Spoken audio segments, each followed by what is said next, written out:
Bonjour chers frères, je suis Dr Sablé Parfait Stéphane, assistant chef de clinique au département de santé publique de l'UFR des sciences médicales d'Abidjan. Je suis un spécialiste en santé publique et médecine communautaire. Et je suis aussi médecin à l'Institut national de santé publique. Et ce jour, nous sommes là pour nous donner des conseils de santé.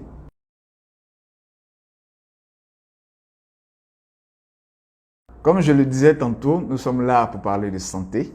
Et aujourd'hui, nous allons parler du Covid ou de la Covid. Voilà, parce que les thèmes ont été changés. Ce n'est plus le Covid, c'est la Covid. Voilà.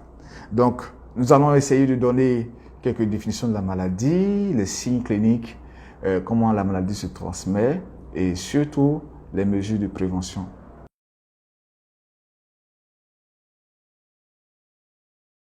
Au niveau de la définition de la COVID, c'est un sigle qui est traduit en anglais, de l'anglais au français, ou on peut le laisser même en anglais. COVID, c'est Coronavirus Disease 2019 ou 2019.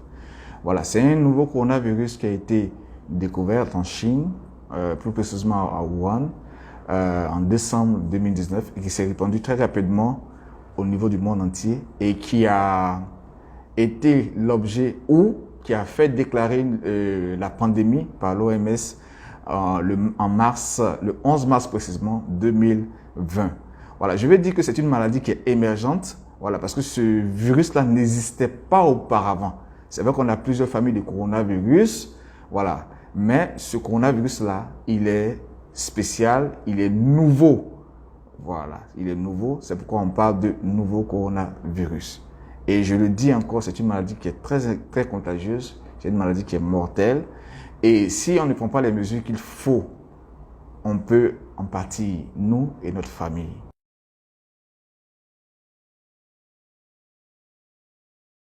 La COVID-19 est une maladie infectieuse. Mais cette maladie infectieuse a une particularité de toucher les poumons. C'est pourquoi on parle de maladie respiratoire. Voilà, donc c'est une maladie qui est respiratoire. Et comme on parle de maladie infectieuse, il y a au niveau des signes, tous les signes qui vont montrer que la personne a une infection. Quand une personne a une infection, en général, on a la fièvre, les céphalées, l'asthénie, les allergies diffuses. Quand on parle d'allergie diffuse, ça veut dire que tout le corps fait mal. Donc ça, c'est au niveau de l'infection. Maintenant, comme l'infection se localise principalement au niveau des poumons, ça va entraîner des signes pulmonaires. Et les signes pulmonaires que nous avons, c'est la toux et les difficultés respiratoires. Mais au-delà de cela, il y a d'autres signes qui se sont ajoutés, comme ce qu'on appelle l'anosmie et la gueusie. L'anosmie, c'est un trouble de l'odorat, on perd l'odorat. Et la gueusie, c'est un trouble du goût, on perd le goût. Donc on parle de perte du goût et perte de l'odorat. Voilà, c'est ainsi présenté les signes majeurs.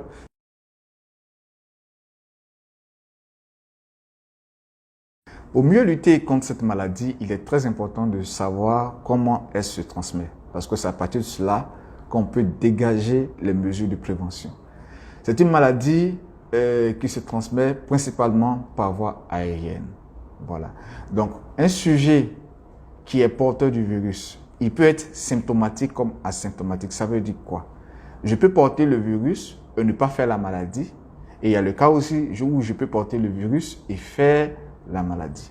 Voilà. Donc, dans les deux cas, on a un sujet qui est infecté. Et lorsque ce sujet infecté va, au cours de ses efforts de toux ou éternuement, ou lorsqu'il va parler à voix haute, durant ces actions-là de toux, d'éternuement ou de parole à voix haute, il va émettre dans l'atmosphère des particules de salive. Voilà. Et ces particules de salive-là vont contenir le virus. Donc, si une personne rentre dans l'environnement proche de ce malade, voilà, parce que ces particules-là peuvent rester dans l'atmosphère sur une distance de 1 mètre. Parfois, il y a certaines études qui ont montré que ça va à 1,5 mètre jusqu'à 2 mètres. Donc, si je rentre dans l'atmosphère immédiate de ce malade, qui peut être symptomatique comme asymptomatique, je vais inhaler les postillons ou les gouttes de salive et ça va m'infecter. Donc, ça, c'est la voie principale. La deuxième voie, c'est par l'intermédiaire des mains. Toujours le même processus. Si je tousse Étant infecté, je tousse, j'éternue ou je parle fortement. Les gouttelettes de salive vont toucher des surfaces. Donc ça peut être la table, ça peut être le sol, ça peut être un tissu, ça peut être une clé, ça peut être plein de choses. Voilà. Donc ces objets seront contaminés. Et si je viens et que je touche ces objets-là, automatiquement ma main est contaminée. Mais ça ne veut pas dire qu'automatiquement je suis contaminé. Ma main peut être contaminée. C'est quand je vais porter la main au visage, ou toucher le nez, la bouche, en ce moment-là, que je vais mettre les virus qui sont sur ma main en contact avec ma sphère du visage, le nez, la bouche, ça va rentrer et ça va m'infecter. Voilà. Donc, j'ai dit par la main en contact avec les objets souillés, ou bien je peux saluer quelqu'un qui est malade.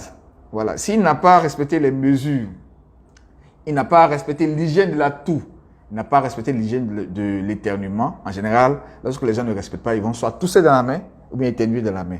Donc, toujours, il a les virus dans la main. Si je viens le saluer, je prends ces virus-là. Et au moment où je vais porter la main au visage, je vais me contaminer. Et il est important de signifier que l'homme, des études ont été démontrées, chaque heure, l'homme touche au moins 23 fois son visage. Voilà. Donc, c'est pourquoi il faut connaître toutes ces voies de transmission-là pour pouvoir mieux appliquer les mesures de prévention.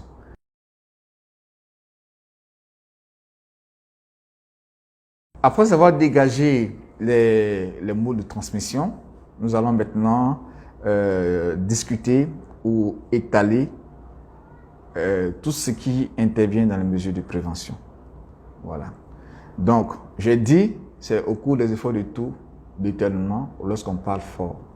Je peux être symptomatique comme asymptomatique. La première chose, c'est de porter un masque. Voilà. Si je porte le masque et que moi-même je suis infecté, lorsque je vais tousser, cette barrière-là va diminuer considérablement le nombre, la quantité de postillons qui va sortir. Donc ça, c'est la première chose.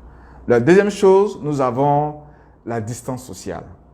Je le disais dans les moyens de transmission que lors des efforts de toux, ces gouttelettes-là peuvent aller à 1 mètre, parfois 1,5 mètre.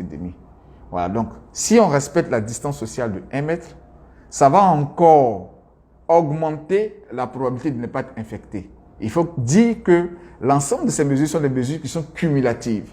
Donc celui qui va porter le masque, qui va respecter la distanciation sociale de 1 mètre, va avoir une probabilité vraiment très élevée de ne pas être infecté.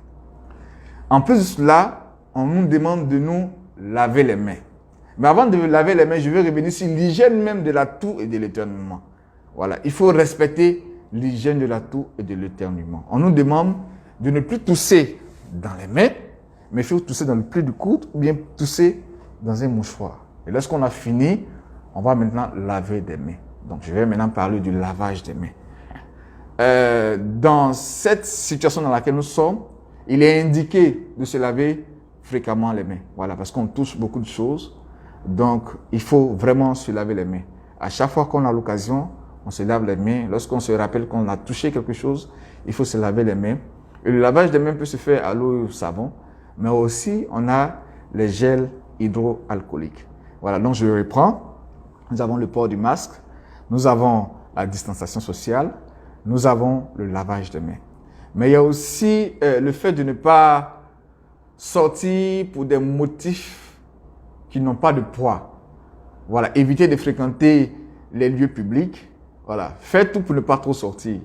Parce que plus on sort et plus on va dans des milieux qui sont fréquentés, plus on va augmenter notre probabilité d'être infecté. C'est pourquoi il est conseillé, durant ces moments-là, de faire tout pour rester à la maison. On ne sort que pour des motifs d'une importance capitale. Voilà, donc ça c'est le quatrième élément. Je vais continuer encore pour dire que il peut s'avérer qu'on soit rentré en contact avec quelqu'un qui présente la maladie, ou bien il peut s'avérer même qu'on ait les signes. Il est important de ne pas se cacher, de ne pas aller prendre les médicaments traditionnels. Il est important de ne pas faire aussi de l'automédication. Voilà, parce que vous ne connaissez pas, ce sont les spécialistes de la santé qui connaissent, qui pourront mieux vous conseiller. Donc, si vous avez des signes, il est préférable d'appeler soit un membre de médecine d'honneur de l'église, ou bien d'appeler le numéro vers que l'État a mis sur pied, le 101, le 125, et puis je pense qu'il y a le 149. Voilà, on va appeler ces personnes-là, tout en respectant les mesures barrières. On va se confiner, porter le masque pour ne pas infecter les autres. Voilà. Et ici, on a vu que la mortalité est vraiment faible. La plupart des personnes qui sont mises sous traitement sont guéries. Voilà, donc ils vont vous mettre sous traitement. J'insiste, n'allez pas faire de l'automédication. Voici ainsi les conseils que je peux donner au niveau de la prévention sur la COVID-19. Que le Seigneur vous bénisse. Je pense qu'ensemble, on peut travailler à cela. Faisons tout pour respecter les mesures, pour ne pas infecter, pour ne pas s'infecter, pour ne pas infecter nos frères et sœurs et pour être des instruments et des porteurs de vie. Parce que partout où nous passons, nous devons communiquer la vie et non la mort par la maladie. Que Dieu vous bénisse.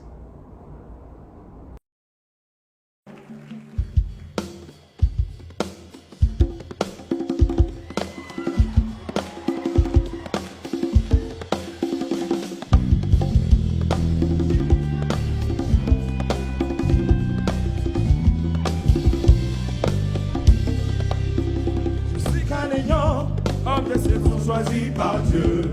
Je suis Canéon, homme devant le cœur de Christ. je suis Canéon, Je suis Canéon, homme d'exception choisi par Dieu.